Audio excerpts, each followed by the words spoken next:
Welcome to the deep dive. Ever wondered about that specific kind of knee pain that seems to pop up in active teenagers? Yeah, that one just below the kneecap. Exactly. Today, we're going to decode Osgood-Schlatter's disease. Think of it as getting the real story on that nagging knee issue. And this deep dive is really for you, the learner. Maybe you're a parent, an athlete yourself, or just, curious about this pretty common condition. We'll cut through the jargon. Get right to the core stuff. We'll explore what it is, why it seems to happen, who gets it most often, how doctors figure it out, and importantly, what can be done about it. And we've got a few memory tips scattered in there too, hopefully, to help it all stick. Yeah, absolutely. Our goal is for you to walk away feeling you've got a good handle on Osgood-Schlatter's without feeling, totally overloaded. Yeah. So let's kick things off. What exactly is Osgood-Schlatter's? Okay, so in simple terms, Osgood-Schlatter's disease is basically an inflammation and irritation of the growth plate right at the tibial tuberosity. Tibial tuberosity, that bony lump just below the kneecap, right? You can feel it quite easily. That's the one. And the key group we're talking about here is adolescents, especially during those really rapid growth spurts, and particularly if they're very physically active at the same time. Ah, okay, so it's that combination growing fast and being really active. I can't say. It's very common in young people, particularly kids involved in sports that, involve a lot of repetitive use of the knee joint. Things like running, jumping. Got it. Okay, we've defined it. Now let's get into the why.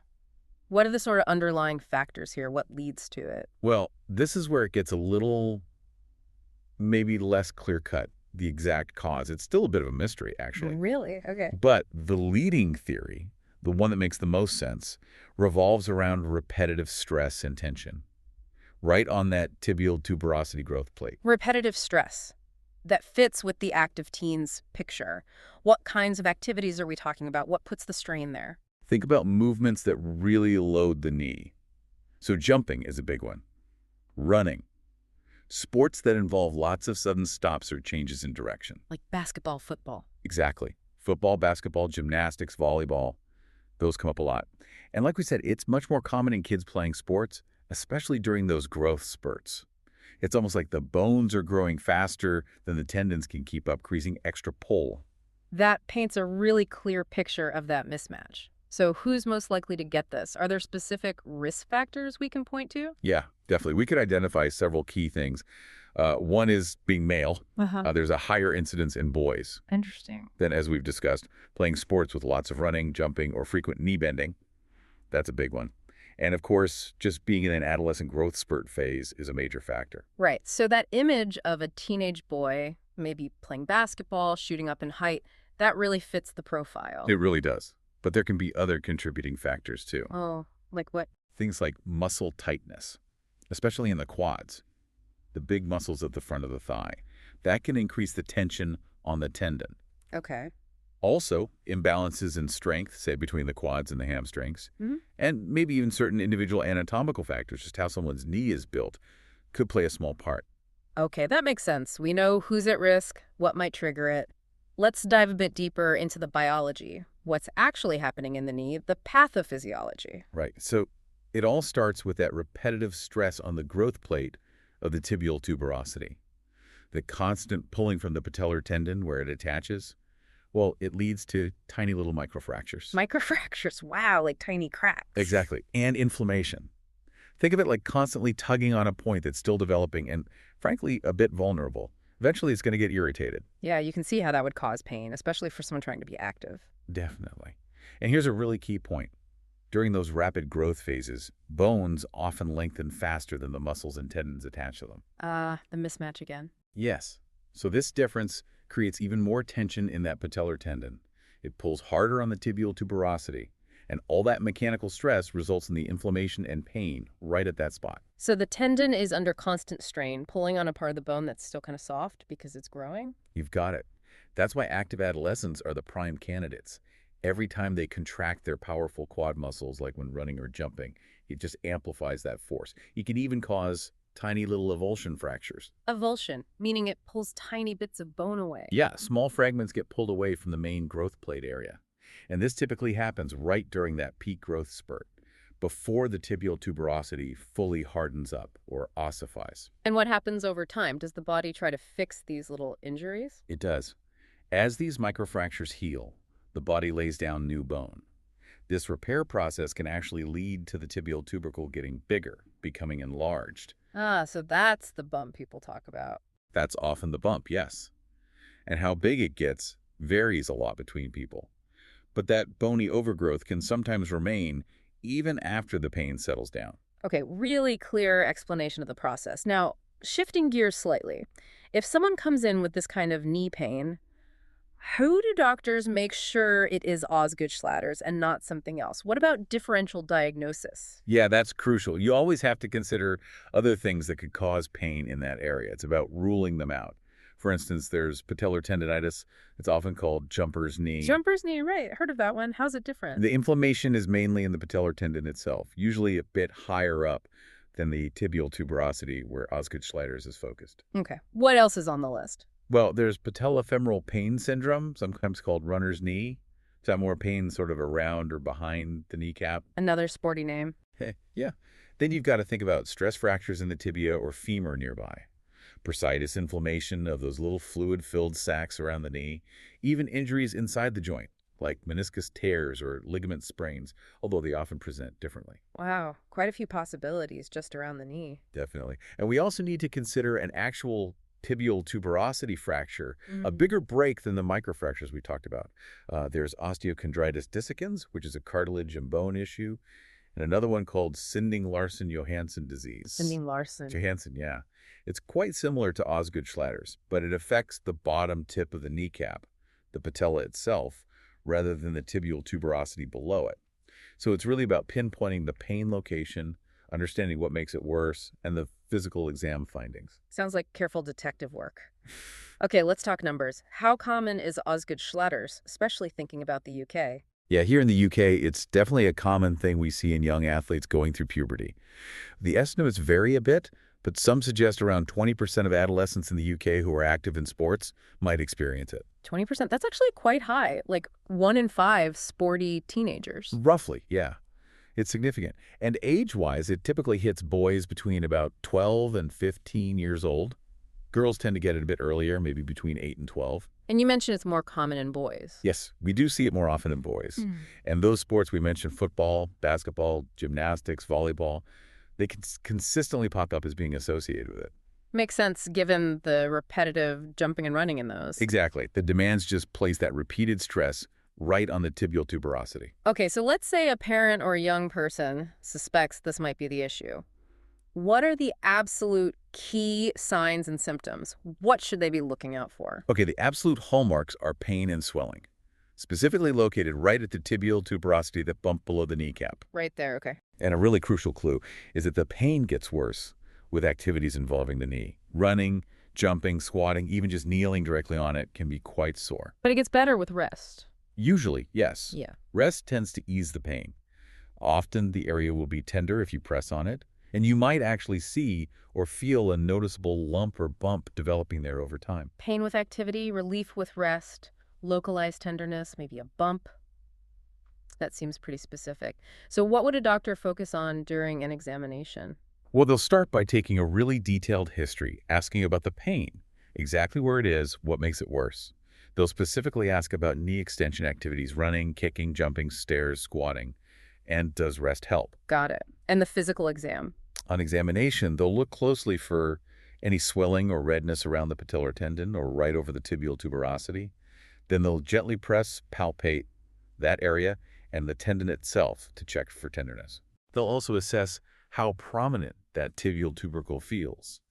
And a key test is often having the patient try to straighten their leg against some resistance. Pain with that action really points toward the diagnosis because it engages the quads and pulls on that insertion point. Ah, that resistance test makes total sense. And you mentioned checking the hip earlier. Remind us why that's important. Yes, absolutely vital point, especially with knee pain in this age group. Always, always check the hip. Some childhood hip problems, like a condition called slipped capital femoral epiphysis or Perthes disease, can actually present as knee pain. It's called referred pain. So the problem's in the hip, but they feel it in the knee. Exactly. So a thorough knee exam in an adolescent has to include a hip examination to make sure we're not missing something originating there. Good clinical pearl. Okay, so with this history and these exam findings, are investigations like X-rays always needed? Or is the clinical picture usually enough? In most cases, a confident diagnosis of Osgood-Schlatters can be made just based on that classic history and the physical exam findings. If No. everything fits the typical picture, X-rays aren't always necessary right at the start. Okay. So when would you think about getting an X-ray? Well, there are a few situations. If the diagnosis isn't completely clear from the clinical assessment, maybe something feels a bit off. Or if the symptoms aren't getting better like you'd expect with the initial treatment, like rest and activity modification. Right, if it's lingering. Exactly. Or sometimes maybe just to track how things are progressing over a longer period, X-rays might be considered then. And if you do get an X-ray, what might you actually see? In the early stages, maybe not much, perhaps just some soft tissue swelling around the tibial tuberosity area. Okay. Later on, though, the findings can be more specific. You might see that the tibial tuberosity looks enlarged, or it might look irregular, maybe fragmented like the bone formation isn't smooth. Mm. Sometimes you could even see a separate little piece of bone, an ossicle, within the tendon near where it attaches. Interesting. So the X-ray can show those structural changes from the repeated stress and healing. Are there specific red flags or situations where an X-ray would be ordered sooner rather than later? Yeah, definitely. If the symptoms are only on one side, unilateral, sometimes that warrants a closer look to rule out other things. Ah, Also, if the pain is really severe, like debilitating or just not responding at all to simple measures, persistent pain is another reason. okay.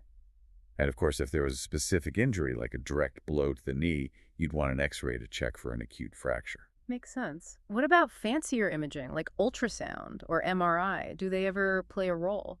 It's much less common for typical Osgood-Schlatters. They're usually reserved for situations where you're trying to rule out something else, maybe something more serious. Like what? For instance, if there's a real concern about a bone infection, osteomyelitis, or maybe even a tumor, though that's rare, MRI gives really detailed pictures of bone and soft tissue. But for your average case of Osgood-Schlatters, they're generally not needed. Right. So, key takeaway. Clinical diagnosis is king. X-rays are helpful sometimes, but not automatic. Okay, let's move on to management. How do we help someone with this? What's the approach? The absolute cornerstone of managing Osgood-Schlatters is conservative treatment, non-surgical. That's nearly always the first line. Okay, conservative first. What does that involve? Several key things. First off, relative rest. That means cutting back or stopping the activities that really aggravate the pain. So, modifying activity, not necessarily complete shutdown. Often, yes, modifying is key. Then applying ice packs regularly to the sore spot can help with pain and swelling, maybe 15-20 minutes at a time, several times a day. Right, ice. What else? Short-term use of over-the-counter anti-inflammatories, NSAIDs like ibuprofen or naproxen can be useful for managing the pain and inflammation flares. Okay, rest, ice, NSAIDs. The classic rice components, sort of. What else is in the conservative toolbox? Physiotherapy is really important. Ah, physio. What's the goal there? It focuses on things like stretching tight muscles, especially the quads and hamstrings, and strengthening the muscles around the knee to provide better support and improve mechanics. It helps address any underlying imbalances. Okay. And reducing sports participation. Yes, often that's necessary, at least temporarily. Reducing the frequency or intensity. In some cases, especially if there's significant weakness in the quad muscle, a complete but temporary break from sports might be recommended to really let things calm down. Okay. Now, what about surgery? You mentioned it's non-surgical mostly, but is it ever needed? Surgery is really quite uncommon for Osgood-Schlatters. It's generally only considered as a last resort in cases where the pain is very severe and persistent, and importantly, only after the person has finished growing after skeletal maturity. Only after the growth plates have closed. Exactly. If surgery is considered then, it usually involves removing any problematic bony fragments, those ossicles we talked about, that might be irritating the tendon or causing persistent symptoms. This can sometimes be done arthroscopically, keyhole surgery, or sometimes requires an open procedure. But again, that's rare. The vast majority get better without it. Absolutely. The success rate with conservative management is very high. Most kids get better with rest, physio, activity modification, and time. Simple painkillers like paracetamol can also be used alongside NSAIDs or instead of them for just pain relief. Any treatments that are generally not recommended? Yes, it's generally advised against using corticosteroid injections directly into the area. There are potential risks associated with that, like tendon weakening or rupture. So, Typically avoided. Good to know. So, main message. Conservative care is the standard. Focus on physio and activity management. Surgery is very much the exception. Okay, looking ahead then, what's the long-term outlook, the prognosis, and are there any potential complications down the line? Generally, the prognosis is really very good. Excellent, in fact. That's reassuring. It is. The symptoms typically get better and eventually resolve completely as the adolescent finishes growing and those growth plates fuse, usually in the mid to late teens. How long does that usually take, though, for the symptoms to fully resolve? It can vary quite a bit. Yeah. Complete resolution might take several months, but sometimes it can stretch out to a year or even 2 years in some individuals. Wow, months to years. That can feel like a long time for an active kid. It can. But the key is that the pain usually gradually lessens during that time. It's not constant severe pain for years. Now, one thing that might last is that bump. Ah, the enlarged tibial tuberosity. Exactly. A noticeable bump might remain on the knee even after all the pain is gone. Usually it's just cosmetic, doesn't cause problems, but sometimes it might feel a bit tender if they kneel directly on it. Okay. And are there any more serious complications to be aware of, even if they're rare? Complications are uncommon, thankfully. But they can include chronic, long-lasting pain that persists even after skeletal maturity in a small number of people. That persistent, prominent bump can sometimes be bothersome, as mentioned. And very rarely, you could get a complete avulsion fracture of the tibial tuberosity. Where the whole thing pulls up. Well, a significant chunk of it, yeah. That would likely need surgical intervention. But again, very rare. Overall, studies suggest about half of patients are fully recovered within 1 to 2 years. And like we said, symptoms nearly always disappear once growth stops, even if a non-tender bump remains. So overall, a pretty positive picture. It's something that needs management and patience, but generally resolves well with time. Okay, let's try and bring this all together. Can we quickly recap the absolute key points about Osgood-Schlatters? Yeah, absolutely. So key things to remember. Osgood-Schlatters is common, especially in active adolescents during growth spurts. It's essentially an overuse injury inflammation at the tibial tuberosity, that bump below the knee, caused by repetitive pulling from the patellar tendon. Right. Pain gets worse with activity, better with rest. Exactly. Diagnosis is usually clinical. Management is overwhelmingly conservative: rest, ice, physio, activity modification. Surgery is rare. And the prognosis, generally very good. It resolves as growth finishes, though a bump might remain. It's typically self-limiting. Fantastic summary. You, our listener, should now have a really solid understanding of Osgood-Schlatters disease, the what, why, and how it's managed. And remember, if you're on your MSRA journey and looking for more comprehensive resources and support, do check out passthemsra.com. Loads of great stuff there. And for even more helpful materials, including free resources, don't forget to visit freemsra.com as well. Yeah, definitely worth a look. And, just thinking about conditions like Osgood-Schlatters, it really underscores how important it is to understand these common musculoskeletal issues in young people and how effective relatively simple conservative management can be in supporting them and keeping them active in the long run. It's a good reminder of the body's ability to adapt and heal.